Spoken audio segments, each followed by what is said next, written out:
The air hung heavy and still, as if time itself had forgotten to move forward in this forsaken place. Dust danced in the flickering light of a single bare bulb, each particle a tiny ghost of the past, swirling in a slow, macabre ballet. It swung gently from a frayed cord, casting grotesque shadows that stretched and pulsed with every subtle movement, as if the darkness itself was alive and breathing. The room was a tomb of forgotten things, crammed with decaying books and shrouded in a silence so profound it felt like a physical presence, pressing down on anyone who dared to enter. This was the basement of the old university library, a place whispered about in hushed tones by students brave enough to speak of it at all, a place where the past seemed to linger, refusing to let go, a place where darkness lingered and secrets whispered from the shadows, where every corner seemed to hide a story waiting to be uncovered. The air grew colder as one descended the creaking wooden stairs, each step echoing like a ghostly drumbeat in the oppressive silence. Each step was an act of defiance against the oppressive atmosphere, a challenge to the unseen forces that seemed to guard this forgotten place, daring anyone to uncover its secrets. The musty scent of decay filled the air, a potent cocktail of rotting wood, mildewed paper, and the lingering memory of forgotten dreams, dreams that had long since turned to dust. It was a smell that clung to the back of your throat, a constant reminder that you were treading on hallowed ground, a place where the past and present seemed to collide. This was not a place for the faint of heart, but for those who dared to venture into the unknown, seeking answers to questions best left unasked. This was a place where the veil between our world and the next felt thin, almost translucent, as if one could reach out and touch the other side. Stories circulated among the student body, whispered tales of strange occurrences and unexplained phenomena, each more chilling than the last.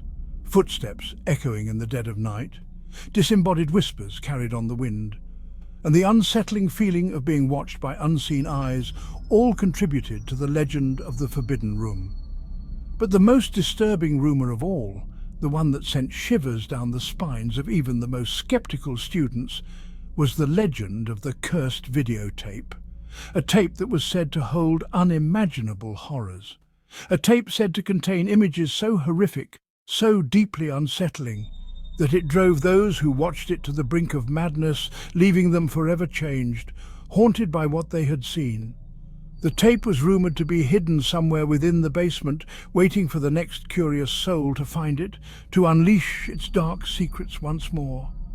Students dared each other to find it, their nervous laughter masking the very real fear that gripped their hearts, the fear of what they might uncover.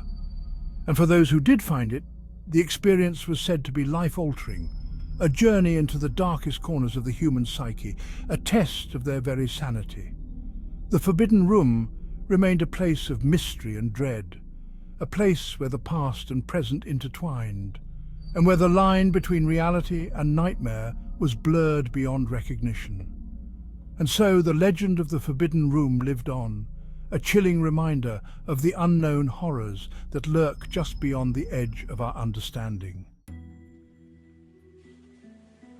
The legend of the cursed tape had been passed down through generations of students, a tale that seemed to grow darker and more twisted with each retelling. It was a story told in hushed tones, often accompanied by nervous glances over shoulders and a palpable sense of dread. The fear was almost tangible, a shadow that loomed over the campus, especially during the late hours of the night. No one knew for sure where the tape had come from or who had created it. It was as if it had always been there, lurking in the shadows, waiting for its next victim. Some whispered that it was the work of a deranged student, driven mad by the pressure of his studies. They said he had poured all his anguish and torment into the tape, creating a vessel of pure, unadulterated horror. Others claimed it was the product of a dark ritual, a gateway to a realm of unimaginable horror. They spoke of ancient symbols and forbidden rites, of a pact made with entities that should never be named. Whatever its origins, the tape was said to contain images so disturbing, so utterly horrifying, that it shattered the minds of those who dared to watch it. The mere thought of it was enough to send shivers down one's spine. Those who survived the viewing spoke of grotesque figures, of unspeakable acts, and of a darkness so profound that it threatened to consume their very souls. They described scenes that defied logic and reason, images that seemed to be pulled from the deepest recesses of the human psyche. They described a feeling of being watched, hunted, and tormented by unseen forces. It was as if the tape had opened a door to another world, a world where nightmares were real and there was no escape. Many dismissed the stories as nothing more than elaborate pranks, the product of overactive imaginations fueled by late-night study sessions and too much caffeine. They laughed it off, convinced that it was all just a part of the campus folklore. But there were others, those who had seen the fear in the eyes of those who claimed to have watched the tape, who knew that there was something more to the legend. They had heard the whispers, seen the haunted expressions, and felt the chill in the air. They understood that some things are best left undisturbed, buried in the shadows of forgotten places. They knew that there were secrets that should never be uncovered, truths that were too terrible to be revealed. Among those who believed was a young man named Alex, a student who had always been drawn to the mysterious and the unknown. Alex was a bright but somewhat reckless student, with a thirst for the unknown. He had always been fascinated by the stories that others dismissed, the legends that were whispered in the dark. He was a firm believer in the power of stories, in the hidden truths that lay buried beneath layers of myth and folklore. To him, the legend of the cursed tape was not just a story, but a puzzle waiting to be solved. Alex saw the legend of the cursed tape not as a warning, but as a challenge. He was determined to uncover the truth, no matter the cost. It was a dare whispered from the shadows, beckoning him to uncover the truth. The more he heard about the tape, the more his curiosity grew, until it became an obsession. It was this insatiable curiosity, this burning desire to separate fact from fiction, that led him to the forbidden room in the library basement on a cold and stormy night. The wind howled outside, and the rain beat against the windows as Alex descended into the darkness, his heart pounding with a mix of fear and excitement. The storm raged outside, a symphony of howling wind and pounding rain that shook the very foundations of the old library. Lightning flashed, momentarily illuminating the dusty stacks of books and forgotten artifacts that lined the shelves of the basement. Armed with nothing but a flashlight and a growing sense of anticipation, I navigated the maze of forgotten knowledge. I had been searching for hours, my flashlight beam cutting through the gloom like a beacon in the night. Cobwebs clung to my face and the air was thick with the smell of decay, but I pressed on, driven by an insatiable curiosity.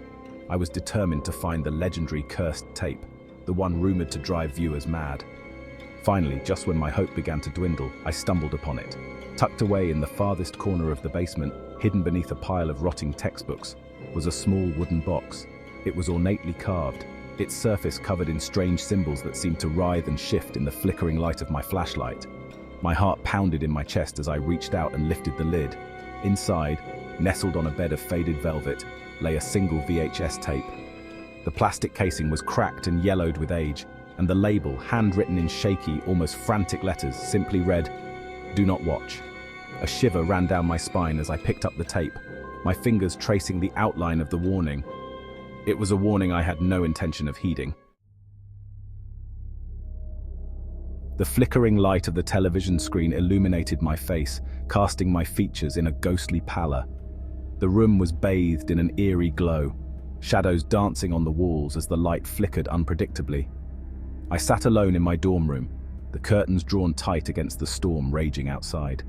The wind howled, rattling the window panes, and the occasional flash of lightning illuminated the room in brief, stark bursts. The only sound was the low hum of the television and the steady drumming of rain against the window pane. It was a night that seemed tailor-made for horror, the perfect backdrop for the unsettling events that were about to unfold. I had found an old VCR in the back of a thrift store, its plastic casing scratched and faded, but still functional. It was a relic from another era, a time when horror was more about atmosphere and less about jump scares. Now, I held the cursed tape in my hand, my heart pounding with a mixture of trepidation and excitement. The tape was rumored to be haunted, a relic of a forgotten time, and I couldn't resist the temptation to see for myself. I slipped the tape into the machine and pressed play. The VCR whirred to life, the tape spooling inside as the screen flickered and then went black. The screen flickered to life, filled with static and the ghostly remnants of long-forgotten broadcasts. The static seemed almost alive, shifting and swirling in a hypnotic dance. Then the image slowly resolved itself, revealing a grainy black-and-white image of a shadowy figure standing in a darkened room. The figure was barely visible, a silhouette against the darkness, but its presence was unmistakable. The figure was tall and emaciated, its features obscured by a grotesque mask that seemed to contort and shift with every passing second. The mask was a twisted visage, a nightmare-given form, and it seemed to pulse with a life of its own. As Alex watched, mesmerized and horrified, the figure began to move. Its movements were slow and deliberate, each step a study in unnatural grace. It swayed rhythmically, its limbs contorting at unnatural angles as it performed a series of bizarre and unsettling rituals. The rituals seemed ancient, their purpose lost to time, but their effect was immediate and chilling. The air crackled with a palpable sense of dread, and Alex felt a cold sweat prickling at his skin. The room seemed to close in around him, the walls pressing in as the figure continued its macabre dance. The images on the tape became increasingly disturbing. Each new scene was a descent into madness, a journey into the darkest corners of the human psyche. Scenes of violence and depravity flashed before Alex's eyes, each one more unsettling than the last. The tape seemed to revel in its own darkness, each new image a challenge to Alex's sanity. The masked figure was a constant presence, its haunting visage burned into Alex's mind. It was a specter, a ghost that refused to be exorcised, and its eyes seemed to follow him wherever he went. He felt a growing sense of unease, a feeling that he was watching something he was not supposed to see. The tape was a forbidden fruit, and Alex was unable to resist its dark allure, but he couldn't tear his eyes away. The tape had him in its grip, and he was powerless to break free. He was caught in the grip of the tape's sinister power, drawn deeper into its web of horror. The tape was a siren song, calling him to the edge of madness, and Alex was helpless to resist its call.